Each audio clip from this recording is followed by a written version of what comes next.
माननीय प्रधानमंत्री जी ने केंद्र सरकार के सभी कर्मचारियों के लिए 8th सेंट्रल पे कमीशन को मंजूरी दे दी।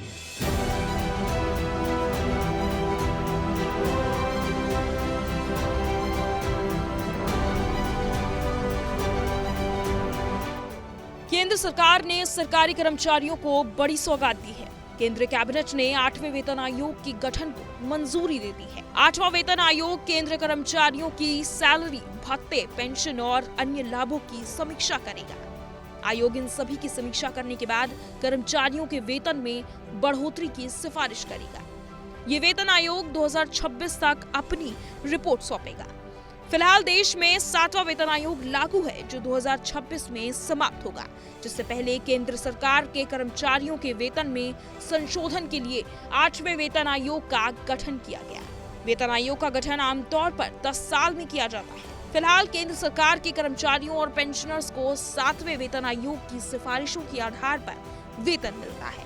लंबे इंतजार के बाद सरकार ने 8th पे कमीशन को लागू किया, जिससे केंद्रीय कर्मचारियों को लाभ होगा, लेकिन तमाम कर्मचारियों को इसका नुकसान भी झेलना पड़ेगा। पब्लिक अंडरटेकिंग और ऑटोनॉमस बॉडी के कर्मचारी और ग्रामीण डाक सेवक पे कमीशन के दायरे में नहीं आते हैं।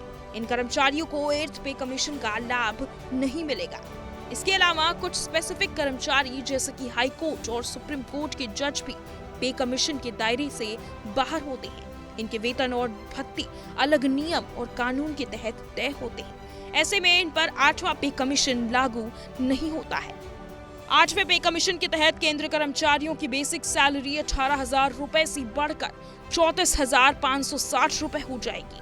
न्यूनतम वेतन में सीधे 2 गुना इजाफा होगा। इसी तरह पेंशन में भी बम्पर इजाफा होने का अनुमान है। 8वें वेतन आयोग के बाद न्यूनतम पेंशन मौजूदा 9,000 रुपए से बढ़कर 17,200 रुपए तक पहुंच सकती है। साल 2026 में 7वें वेतन आयोग का समय खत्म हो जाएगा। 8वां वेतन आयोग अपनी रिपोर्ट देने से पहले राज्य सरकारों, सरकारी कंपनियों से बातचीत करेगा। माना जा रहा है कि 8वां पे कमीशन जनवरी 2026 से लागू हो सकता है, क्योंकि जनवरी में ही 7वें वेतन आयोग की समय सीमा समाप्त हो जाएगी। इससे पहले सभी हितधारकों और सरकारों से सलाह मशविरा कर लिया जाएगा।